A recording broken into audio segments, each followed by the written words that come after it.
नमस्कार, मैं हूं ऋषभ अवस्थी और आप देख रहे हैं एक्सप्रेस इंडिया न्यूज़। हमारे साथ जुड़े हुए प्रेम कुमार शुक्ला जी, जो राजनीतिक विश्लेषक हैं। इनसे बात करेंगे और जानने की कोशिश करेंगे कि देश में जो किसान विरोध प्रदर्शन चल रहा है उस पर इनका क्या कहना है।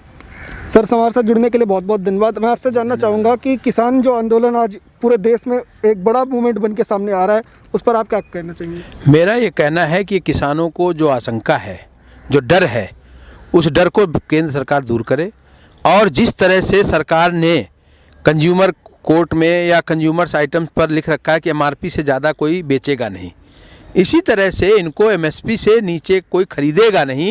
ये एक लिखित आश्वासन, एक लाइन का अपने उस बिल में अगर नहीं जोड़ा है तो जोड़ दें, संविधान संशोधन कर दें, क्योंकि बिल अगर कोई बना है तो उसमें संशोधन करने का अधिकार भी सरकार के पास है, जिससे कि ये आंदोलन हमारा ख़त्म हो जाए, किसान भी इस ठंड से अपने बचाव करके अपने घर चले जाएं और अपना खेती किसानी में जाएं।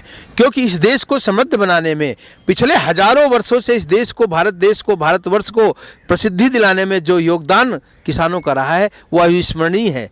क्योंकि आज हम जब कहते हैं बड़े फक्र के साथ कि हजारों वर्ष से हमारी दास्तां हमारे को कोई मिटा नहीं पाया, कि सदियों रहा है दुश्मन दौरे जहां हमारा, क्या बात है कि हस्ती मिटती नहीं हमारी। तो वो बात क्या है? वो बात इन्हीं किसानों और मजदूरों की वजह से है, हमारी हस्ती नहीं मिटी। क्योंकि इस देश ने कृषक प्रधान देश था और उसी की वजह से हम जिंदा रहे। आज जिंदा ही नहीं, पूरे देश में ही नहीं, पूरे विश्व में हमारी अगर धाक है, अगर हम विकसित देश की श्रेणी में बढ़ना चाहेंगे तो हम किसानों की हर शंका को दूर करके, भय को दूर करके आगे बढ़ें तो निश्चित है कि बहुत अच्छा होगा।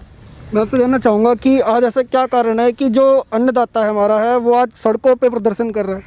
देखिए, अन्नदाता दो तरह के हैं। जो असली अन्नदाता है वो कोई सड़क पर नहीं है, लेकिन अन्नदाता का दिखावा करने वाले, अन्नदाता का हक दिखाने वाले बहुत सारे देश विरोधी तत्व भी सड़कों पर आए हुए हैं। इसकी जांच होनी चाहिए। मैं तो कहता हूँ इस तरह कभी भी कोई आंदोलन हो तो उसकी जांच शुरू हो जानी चाहिए।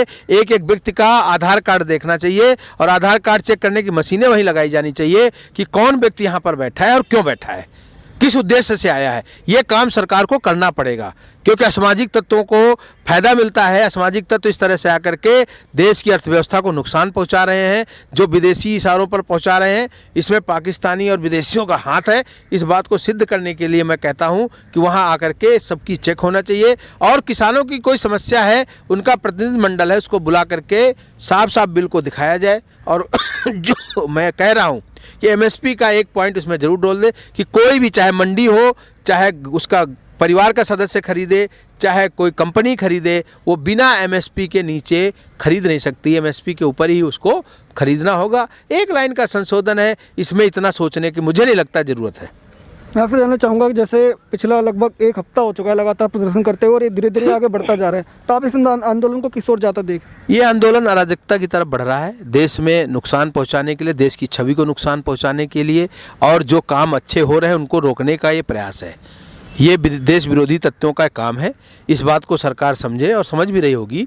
इसलिए जो दूध का दूध और पानी का पानी कर देना चाहिए। जब डर नहीं तो, जब कल नहीं तो डर नहीं। जब सरकार ने उनके भले का काम किया है, कानून बनाए हैं, तो डरने की बात नहीं है। उसमें साफ साफ बात को सामने रख दे और जिससे कि ये जो मुद्दा लेकर के लोग आए हैं, जिस हौसले के साथ लाए, उनका हौसला टूट जाए और ये सब अपने घर चले जाएं। और दिल्ली जो बंधक बनाने का इनका सपना है कि दिल्ली का हम ये नुकसान कर देंगे, दिल्ली वासी यहाँ पर बड़े अच्छे तरीके से रह रहे हैं तो उनके साथ भी किसी तरह का भेदभाव नहीं हो। जिस तरह से बॉर्डर सील हो रहे हैं, ये अच्छी बात नहीं है, दिल्ली के स्वास्थ्य के लिए अच्छी नहीं है। सरकार को तुरंत प्रॉम्प्ट एक्शन लेना चाहिए कि कोई भी ऐसा हरकत करने की 10 बार नहीं, सैकड़ों बार सोचे। आज ये आंदोलन दूसरी बार खड़ा हुआ है कई सालों बाद, तो ये 30-40 सालों बाद ही दोबारा किसानों का आंदोलन खड़ा हुआ है। ये क्यों खड़ा हुआ है, इस पर गहन चिंतन करें। अगर एक पॉइंट का संशोधन करने से ख़त्म होता है तो करना चाहिए।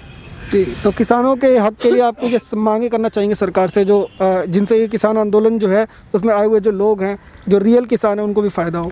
उसमें बस एक ही है जो उनकी मेन एक मांग है, क्योंकि कानून बार बार बनाकर रद्द नहीं किए जाते हैं। उसमें बहुत सारी चीज़ें, सुविधाओं के लिए कानून बनाए गए हैं किसानों के लिए। लेकिन अगर उनको एक आशंका है, एक डर है, जिसकी वजह से यहाँ तक आए हैं कि एमएसपी से कम पे वो खरीदा जाएगा उनका सामान, वो प्रावधान कन्फर्म कर दें कि कोई भी मूल्य जिस तरह एमआरपी से ऊपर कोई बेच नहीं सकता है, उसी तरह से कोई भी खरीद नहीं सकता एमएसपी से नीचे का। ये एक संविधान अगर करा हुआ है तो अच्छी बात है, उसको हाईलाइट करके दिखाया जाए, टीवी पर बहस हो उसकी, और नहीं तो उसको कर दें जिससे कि किसानों का जो मकसद है वो भी पूरा हो जाए, जो असली किसान उनको फ़ायदा हो जाए, और जो बाकी देश विरोधी शक्तियाँ हैं उनके साथ उस तरह से व्यवहार किया जाए और ये आंदोलन ख़त्म किया जाए। प्रधानमंत्री मोदी भी लगातार इस चीज़ को लेकर आश्वासन दे रहे हैं कि देश में एमएसपी नहीं खत्म होगी, अमित शाह भी कह रहे हैं। इसके बावजूद जो किसान आंदोलन है वो एक तरीके से बढ़ता जा रहा है, जिसे आप कैसे देखते देखिए, ख़त्म नहीं होगी तो मैं क्या कह रहा हूँ कि जब जहाँ बिल बने थे प्रावधान, तो उसी में अगर वो लिखा हुआ है तो दिखा दो। मौखिक आश्वासन अब कोई नहीं मानता है, क्योंकि संविधान के हिसाब से लोग चलते हैं, और अगर आपने नहीं किया है या छूट गया है तो उसको दूर कर दो। मौखिक कोई नहीं मानेगा, क्योंकि इसके पीछे देश विरोधी शक्तियाँ लगी हैं, वो आपका नुकसान पहुंचाए बिना नहीं मानेंगे। जिस तरह पीछे शाहीन बाग बनाया गया, जिस तरह दंगे फैलाए गए, उसी तरह से ये दंगा भड़काने का, दोबारा से इस दिल्ली को उस तरह से व्यवहार करने का ये व्यवस्था हो रही है। आपको सजग रह करके इस काम को ख़त्म करना है। जी, ये तो हमारे साथ प्रेम कुमार शुक्ला जी जो कह रहे हैं कि कहीं ना कहीं सरकार के अगर कोई चूक हुई है, अगर कोई गलती है, या उन्होंने अगर कोई कानून में ऐसा प्रावधान शामिल किया है जिसमें एमएसपी नहीं खत्म हो रही है, तो वो सरकार उसके सामने लाए, अगर कोई कमी है तो उसको दूर करे, वरना ये आंदोलन एक अराजकता की ओर बढ़ेगा और धीरे धीरे ये आंदोलन उग्र रूप धारण कर लेगा। आप देखते रहिए एक्सप्रेस इंडिया न्यूज़। धन्यवाद।